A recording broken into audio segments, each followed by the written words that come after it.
it was just going to get drowned out. And so I find, as much as I'll probably continue doing those types of campaigns, they are very difficult to make successful. And look for advice. If you're somebody that's thinking about doing that, find somebody that might be an existing client that has some experience in it, or a friend or whatever, but make sure you're optimized to make it work as best as possible. The most effective thing I've found is actually LinkedIn. I know that there's a heck of a lot of accountants and lawyers and financial advisors on LinkedIn that uses it primarily, and I look at my analytics, and most of the people that watch me are investment managers and people in my same industry. But it's amazing how you can reach out to people, they can check out who you are and go, yeah, you're verified, or you look pretty legit. I'll respond to this message, and you can strike up some conversation. And this is a perfect example of that. And I've had so many others where, I've been talking with some people that I'll probably never meet, but built a wonderful relationship with online, that are in related industries in other countries.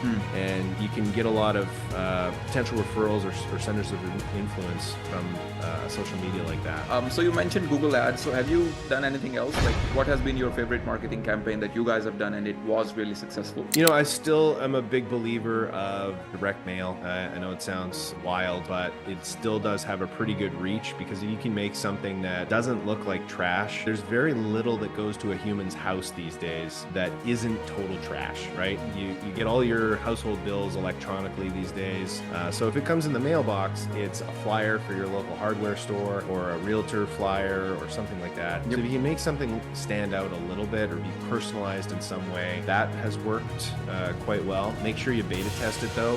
Make sure it's there's different versions of it out in the field at all times, so that you can see what's working and what's not. So that's a great marketing tool. One that I've found a lot of success with is we have an annual client event, an in-person client event, where we bring in a guest speaker. I'll talk for a little while, they'll talk for a little while, and we try and keep it light. It often gets too it gets into the macro weeds. I wouldn't say it's a microeconomic thing, but everyone always wants to talk about where's the dollar going, where's oil going, all that stuff. But having those in-person client events where they're able to invite a friend, and even if they don't invite a friend, they come, they have a great meal and good experience, they get to see a bunch of other folks, and they tend to end up with a fair amount of referrals afterward. So those have been successful things. It's a challenge though, as you know, right? It seems to be in all sort of different prongs are having to go at the same time. The reason why we launched the podcast and we can promote that online, it's got a bit of traction. I don't think I'm going to be Joe Rogan anytime soon, but it's a fun little thing to do. It's creative and allows me to talk to folks that I might not get to talk to otherwise. And so that's been a lot of fun, and I've gotten a lot of feedback from clients